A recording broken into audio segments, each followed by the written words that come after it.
네, 안녕하십니까. 저는 신한대학교 간호대학 양승희 교수입니다. 네, 오늘 강의할 주제는 초고령화 시대의 스마트 돌봄이라는 주제입니다. 초고령화 시대라는 건 무엇일까요?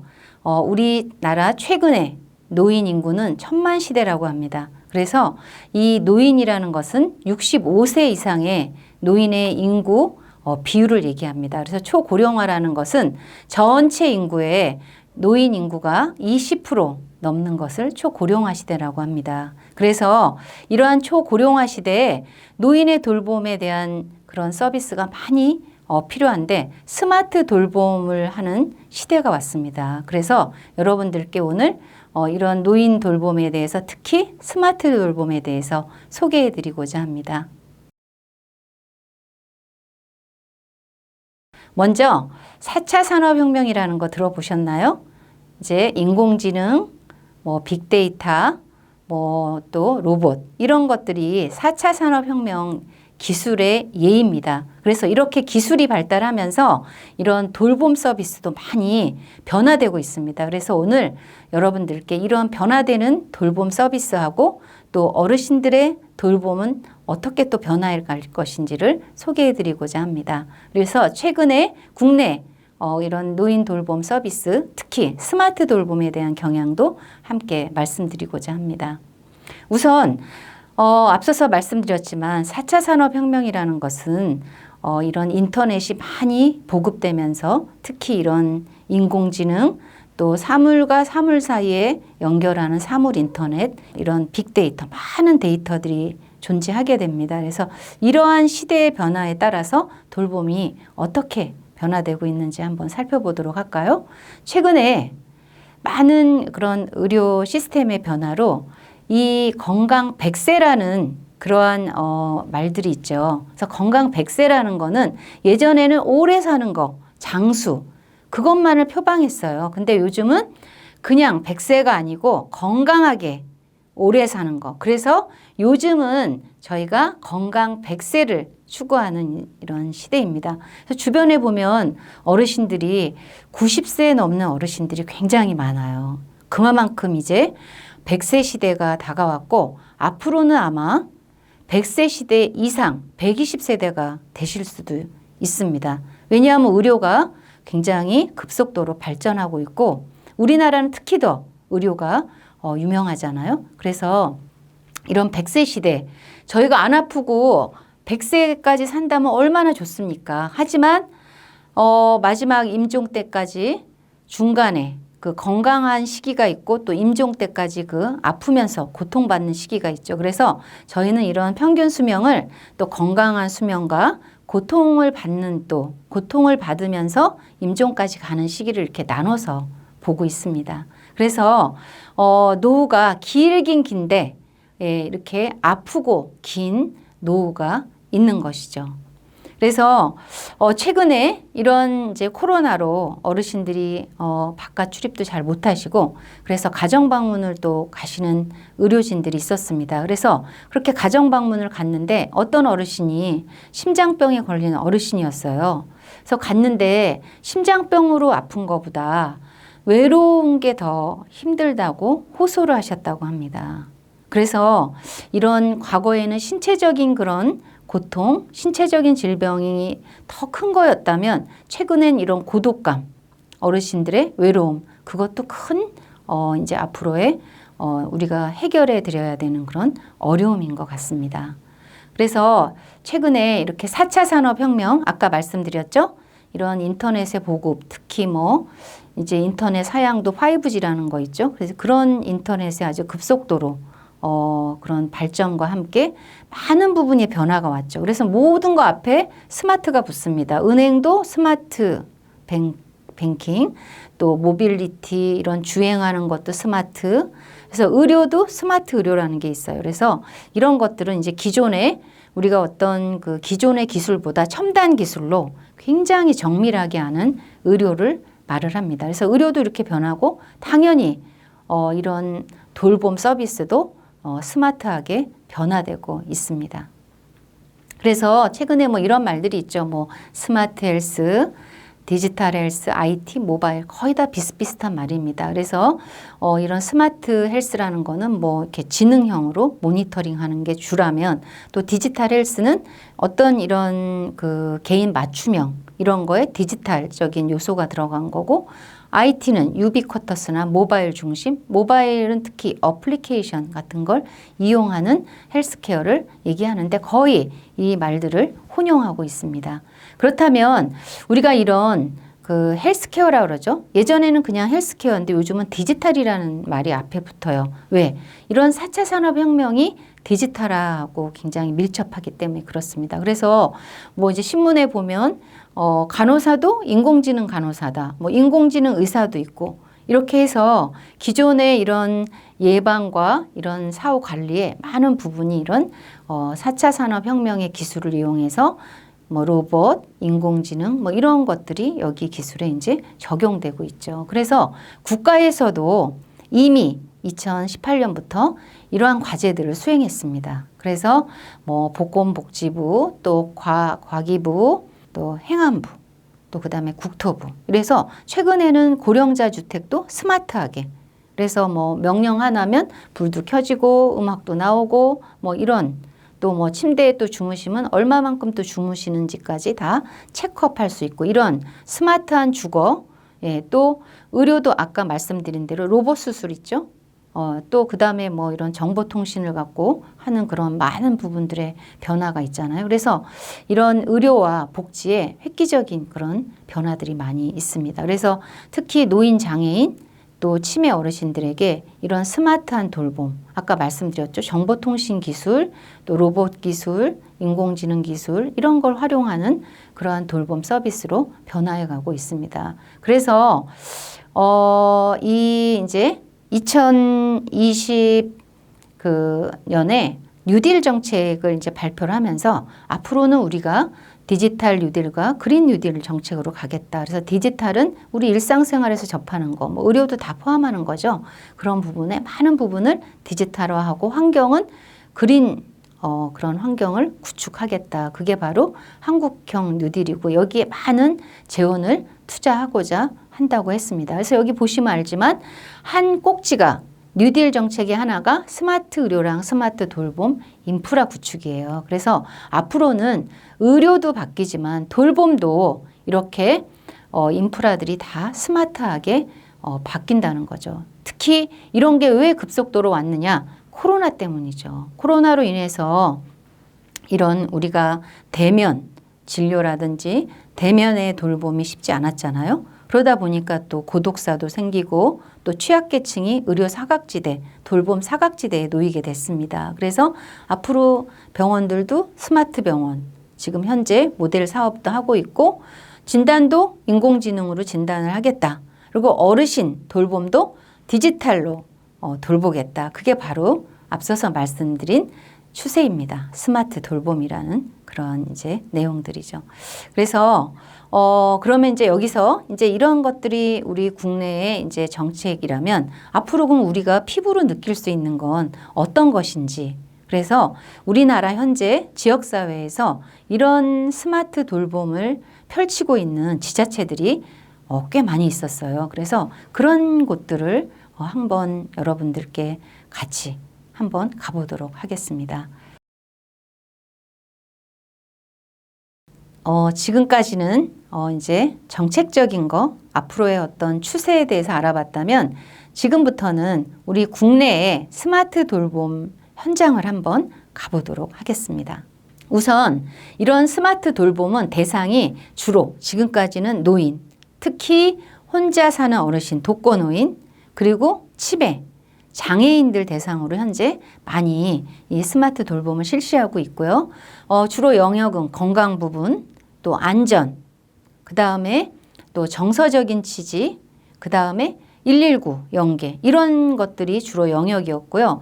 의료 또 돌봄 또 이런 어떤 주거 환경에 대한 그러한 서비스였답니다. 그래서 웨어러블이라는 거는 이렇게 우리가 몸에 이렇게 착용하는 거죠. 그거는 뭐 시계도 있을 수 있고 또 어떤 목걸이도 있을 수 있고 실은 심지어는 렌즈로도 우리가 다 인식을 할 수가 있습니다. 근데 지금 최근에 많이 사용하는 것 목걸이형, 그 다음에 손에 차는 뭐 스마트워치, 스마트 밴드 이런 것들이죠. 그래서 이런 웨어러블, 또 로봇, 또 인공지능 기반의 우리 인공지능 스피커 아마 뉴스에서 보셨을 거예요. 누구야, 뭐 무슨 노래 틀어줘, 뭐 누구야 오늘 날씨는 어때? 그게 바로 이제 인공지능 스피커죠. 그런 거, 또 화상전화, 또 스마트 약상자, 스마트 센서 이런 것들이 다 이런 스마트 돌봄에 사용되는 기술입니다. 그리고 이런 것들의 데이터를 우리가 어떻게 볼 수 있냐? 그죠? 제가 웨어러블을 했는데 그 웨어러블 시계를 이제 스마트워치를 착용했는데 그 워치를 통해서 내 혈압이 어떻게 변화했고 내 맥박이 어떻게 변화했고 그런 것들을 우리가 플랫폼이라고 합니다. 그래서 그런 데이터를 알 수 있는 플랫폼을 갖고 있는 그런 기관들이 통신사, 또 이 기기를 이런 개발한 회사, 또 공공기관 이런 데서 많은 이런 플랫폼들을 구축하고 있죠.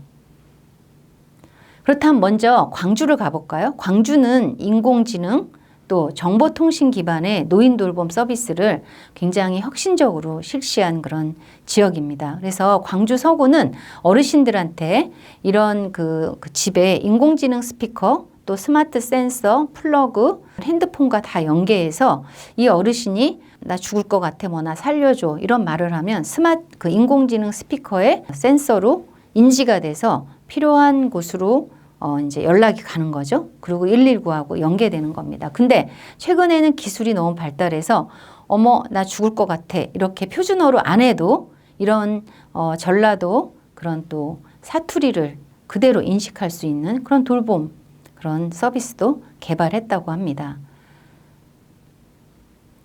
그래서 진이야 살려줘 이렇게 하면 이런 위급 상황에서 얼른 조치가 가능하다는 거죠. 그래서 이런 것들은 어르신의 고독사, 꼭 살려줘 아니어도 제가 듣고 싶은 노래 또 뭐 묻고 싶은 거 이런 걸 대화를 할 수 있잖아요. 그래서 정서적인 안정에도 많은 도움이 돼서 고령 어르신과 또 질병이 있는 취약계층 어르신들한테 굉장히 도움이 됐다고 합니다. 그래서 이런 인공지능 스피커 또 그리고 문에 있는 센서 그래서 문이 3일간 열리지가 않는다. 그럼 그것도 또 이런 담당하는 매니저한테 연락이 가고 가족에게도 연락이 갈 수가 있고 또 스마트 스위치 이렇게 해서 뭐 불 꺼, 켜줘 뭐 이렇게 하면 다 이제 스마트 스위치가 연동이 돼 있습니다. 그래서 그것을 365일 24시간 이렇게 통신사와 119 센터하고 연계가 돼 있는 사례입니다. 그래서 이렇게 광주 서구청을 중심으로 돌봄 대상자는 서구청에서 선정을 하고 그다음에 또 현장 지원 센터가 있고 또 AI 기관 또 매니저들이 이렇게 순회를 하는 거죠. 그래서 이분들 또 이 기계가 잘 작동되고 있는지 그래서 또 이런 비대면으로 하는 것의 어떤 한계를 극복하려고 이런 뭐 틈새 돌봄 매니저와 케어 매니저를 양성해서 활용하고 있었습니다. 이렇게 방 안에 다 설치가 돼 있죠. 스마트 센서, 문 열림 센서, 또 인공지능 스피커. 그래서 누구야 살려줘 해서 이렇게 긴급 구조한 케이스가 이 코로나 시기에 굉장히 몇 번 있어서 굉장히 이슈화 됐던 적이 있습니다. 예, 다음은 독거노인 종합지원센터입니다. 그래서 여기서도 독거노인들을 위해서 집중적으로 안전 모니터링 해주고 그 다음에 응급 상황에 호출해주고 건강관리 이렇게 여기에 스마트 밴드라든지 이걸 착용해서 어르신들의 어떤 혈압, 호흡, 맥박 뭐 이런 것들 관리해 줄 수 있죠. 특히 이제 코로나 시기에는 이런 어떤 센서들이 많이 도움이 됐다고 합니다. 그 다음에 그래서 이렇게 집안에 있으면서 뭐 화재 감시, 안전, 또 가스 누출, 또 응급 상황 이런 것들을 다 이런 정보통신 기술 이런 것들을 활용해서 독거노인 어르신들에게 서비스를 시행하고 있습니다. 그래서 스마트 플러그가 뭐냐면 이렇게 이제 전기 사용량이 평상시보다 얼마만큼 주는지 그렇게 감소했을 때는 이 반드시 이 어르신한테 어떤 문제가 있지 않을까 이렇게 생각하는 그런 그 어떤 신호 알람 역할을 할 수 있다고 합니다. 그래서 댁내의 전기, 수도 이런 에너지 사용량을 얼마만큼 사용하는지 이런 수집 정보를 활용해서 또 어르신의 안위를 또 캐치할 수 있습니다. 그래서 여기 이제 시계 같은 거 보이지만 이분의 어떤 생활 패턴, 그죠? 또 이런 어떤 기본적인 생체 인식 이런 걸 통해서 또 건강 관리를 할 수가 있었죠. 다음은 남양주시에서 이제 활용한 건데 로봇 효돌이에요. 인형입니다. 그래서 이런 인형을 갖고 이 인형이 이제 실은 센서가 온몸에 있습니다. 그래서 이 센서에 달려 있는 거 이렇게 센서를 다 누르면 뭐 어르신 뭐 오늘 기분이 어떠세요? 또 어르신 뭐 식사할 시간이에요. 어르신 약 드실 시간입니다. 이런 걸 또 알려줌으로써 이 어르신들이 뭐 또 체조도 하고 약도 드시고 이런 시간이 또 될 수 있죠. 그래서 어르신들의 건강과 안전을 지켜줄 수 있는 그런 프로그램입니다. 다음은 이제 노원치매센터입니다. 노원치매센터에서는 이런 스마트 약상자를 활용해서 관내에 있는 독거 어르신인데 혼자 계시는 독거 치매 어르신에게 약 드시는 걸 자꾸 까먹잖아요. 그러니까 이 약상자를 댁내에 설치합니다. 그래서 이 약상자에서 약 드실 시간이 되면 알려주는 거예요. 어르신 약 드실 시간입니다. 그러면서 약이 딱 튀어나와요. 그러면 약을 드시면 이 위에 있는 카메라가 이제 이 어르신이 약 드시는 걸 촬영하죠. 그래서 그거를 한 100명에 관련된 그런 어르신들이 복약을 잘 하고 있는지를 간호사 한 명이 관리하는 거죠. 이게 바로 스마트 돌봄의 대표적인 예입니다. 옛날 같은 전화를 하거나 다 찾아가 봤겠죠. 그죠? 그래서 실제 해보니까 약물, 우리가 이런 오남용도 있을 수 있는데 이런 거에 굉장히 효과가 있었다. 예, 이런 연구가 있었습니다. 이런 또 인공지능 스피커도 있고 특히 최근에는 치매 어르신들 배회하는 것에 대해서 실종 예방도 다 이런 정보통신을 활용해서 예방 시스템을 갖추고 있습니다. 다음은 이천의 사랑방을 소개해드리고자 합니다. 이천시는 SK 하이닉스의 어떤 그 사회공헌 사업하고 지자체의 어떤 재정 지원으로 해서 어르신들을 놀이와 배움과 운동과 쉼을 할 수 있는 걸 다 이런 정보통신을 활용했어요. 그래서 가보니까 와 이게 너무 훌륭한 그런 시설이었고 대한민국에 여기 하나 있대요. 그래서 이제 또 다른 곳도 이제 또 이렇게 건축을 하려고 하는데 여기가 뭐 지식을 알려주는 곳, 또 활력 있게 해주는 곳, 행복, 건강 이런 거를 이렇게 공간을 나눴습니다. 그래서 이쪽 가면 서로 얘기하고 게임도 하는데 다 이런 정보통신 기술을 활용했죠. 그래서 또 가면 이런 로봇이 주행 로봇이 저를 이렇게 제가 어디를 데려다 주면 안내를 합니다. 그래서 이런 걸 한번 경험해보고 그다음에 인공지능 스피커 오늘 날씨가 어때? 오늘 무슨 요일이지? 이런 걸 또 물어보고 또 이쪽에서는 다 이런 어르신들이 다루기 힘든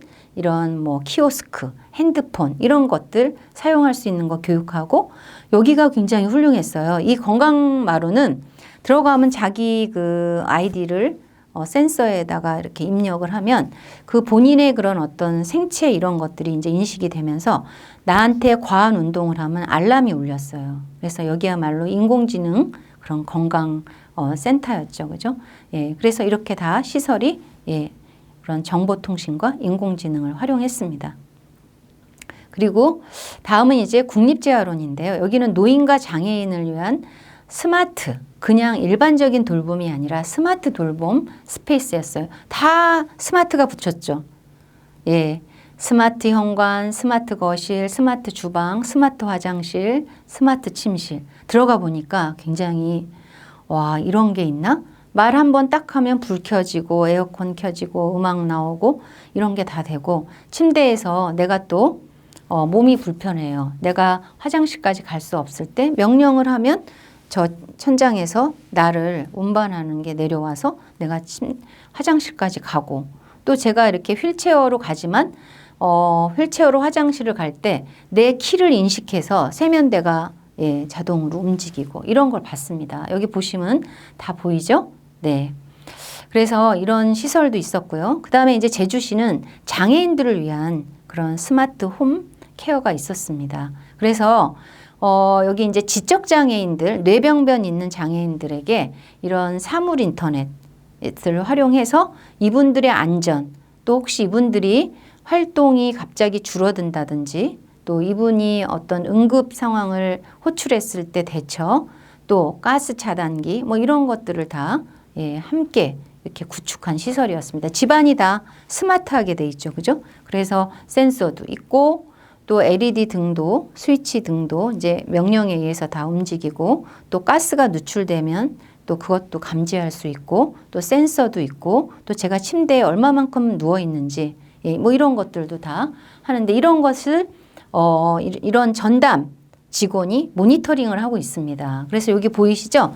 오른쪽에 그러한 이제 뭐 이 색깔별로 어떤 위험 상황이 있다면 알려주는 거죠. 그래서 24시간 직원이 이걸 보고 있다가 응급 상황이 생기면 전화를 하기도 하고 아니면 119에 직접 연락해서 이런 장애인들의 안전과 건강을 위한 그런 사업을 하고 있었습니다. 그래서 궁극적으로 이런 스마트홈은 응급 상황이 생겼을 때 이런 그 장애인들이 이런 뭐 낙상이라든지 또 어떤 어려움이 생기면 이런 사물 인터넷이 작용을 해서 응급 상황에 대처할 수 있고 또 혼자 계시기 때문에 이런 고독사 이런 걸 예방할 수가 있겠죠. 그 다음에 항상 가서 방문하지 않더라도 비대면 서비스가 가능한 그런 것을 보여줬습니다. 그리고 더 나아가서는 아예 도시 자체가 스마트하게 돼 있는 도시 김해시입니다. 김해시는 산업도시로 모든 것이 다 스마트했어요. 스마트 모빌리티, 스마트 헬스케어, 스마트 물류 다 이런 시스템. 그래서 여기는 스마트 타운을 구성해서 이 안에서 뭐 스마트 안전 그 시스템 또 스마트 건강 시스템 또 이런 것들이 다 스마트 타운을 구성하고 이제 근로자를 위해서 무인 스마트 건강 시스템이 있습니다. 그래서 언제든지 가서 제가 인바디도 해서 제 뭐 지방, 체지방 또 제 근육량 또 제 스트레스 또 제 혈압 뭐 이런 거를 다 측정을 하고 측정을 하면 그게 원하는 기관으로 가죠. 보건소와 또 내가 근무하는 그런 또 기관으로 이렇게 갈 수가 전송될 수가 있습니다. 그걸 우리가 빅데이터 많은 나에 대한 정보가 많이 이제 누적되는 거죠. 그래서 그 누적되는 걸 통해서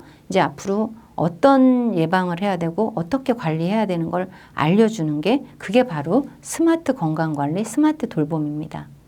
네, 그래서 이런 이제 김해시도 있었지만 경기도 화성시는 의료에서 주거 모든 걸 ICT로 통합을 하겠다. 그래서 뭐 방문 건강 관리도 보건소에서 하는 것도 정보통신 기반, 주민의 건강 관리, 만성 질환 관리 다 또 재택 이런 건강 관리도 다 ICT 기반으로 하겠다. 이렇게 해서 보건소와 또 시청과 또 LH 주택공사 다 합쳐서 보건, 복지, 주거 서비스 이런 걸 모두 통합해서 제공하겠다 하는 것이 화성시의 모델이었습니다. 그래서 화성시는 융합형 스마트 돌봄을 실천하고 있었습니다. 그래서 여러분께 오늘 이런 고령화 시대, 이제 우리는 저출산 고령화 시대에 있습니다. 그래서 출생률은 떨어지고 또 이런 고령화되는 그런 또 어르신들의 그 인구가 많이 급증하고 있는데 그러면 이런 돌봄 인력이 계속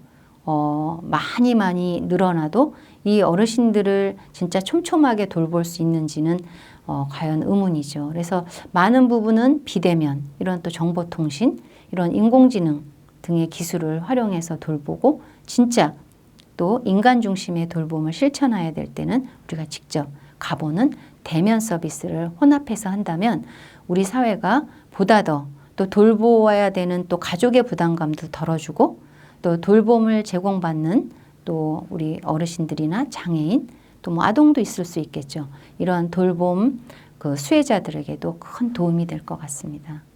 여기까지 경청해 주셔서 감사드립니다. 네, 안녕히 계십시오.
네.